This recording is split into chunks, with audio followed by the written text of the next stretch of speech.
Bonjour à tous. Eh bien ça y est, cette semaine dans le silence se termine. Pour la fin, j'ai décidé de faire une vidéo en haut du plus grand et plus dense stratovolcan d'Europe, donc 1783 mètres d'altitude, c'est le Puy-Mary. Bon, toutes les infos étaient écrites en bas, c'est pour ça que je sais tout ça.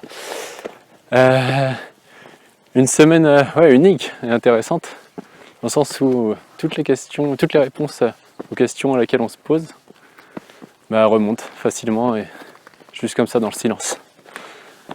Et la première leçon que j'ai tirée, si on peut dire que c'est une leçon, c'est l'importance de la gratitude. Donc déjà, j'étais super content de voir qu'autant de personnes avaient visualisé la vidéo. Je crois qu'il y avait plus de 800 personnes la semaine dernière. Donc ce qui est super important, ce qui veut dire que les gens s'intéressent, vous intéressez au développement personnel. Et ça m'encourage du coup à faire un débriefing sur ce qui s'est passé. En revanche, je ne vais pas faire un débriefing en une seule grande vidéo. Je ferai un débriefing sur plusieurs petites vidéos et je vais lier ça aux connaissances que j'ai en hypnose, en neurosciences et en quantique. Et comme ça, sur une dizaine de vidéos, ça vous fera, je vais essayer d'organiser ça intelligemment et progressivement afin que vous pouviez suivre ces vidéos comme un petit programme en fait, petit programme d'épanouissement personnel. Voilà. Donc la gratitude, pour moi, c'est la notion qui est le plus revenue. Gratitude de ne pas tomber dans le ravin. Parce que, en fait, j'ai arrêté de manger tous les jours à 12h30 cette semaine.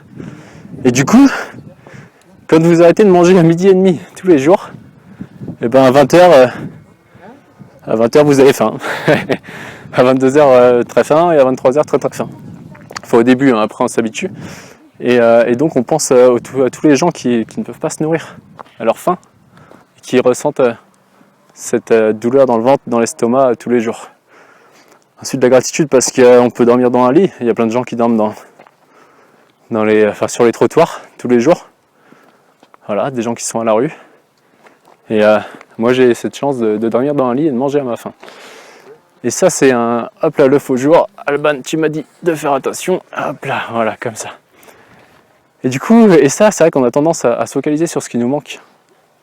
Et or, du coup, on va favoriser ce qui est la neuroplastie du cerveau, mais dans le sens où plus on va voir ce qui nous manque, et plus on va se rendre compte qu'il nous manque plein de choses.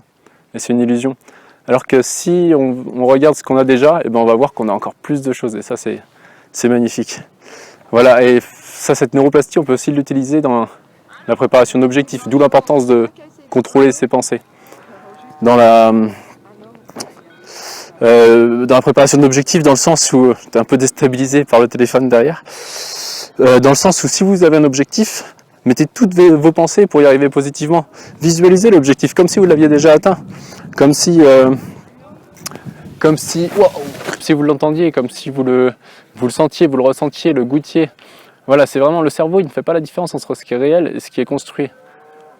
Ainsi, si vous programmez en gros votre cerveau à dire voilà, moi je veux ça et je l'ai déjà atteint, il va favoriser des apprentissages et des automatismes dans ce sens-là. Donc c'est vraiment l'importance de maîtriser ses pensées. Votre esprit, s'il ne sait pas où aller, il est comme un cheval fougueux et sauvage, il va aller un peu partout. Il va aller un peu partout et nulle part à la fois.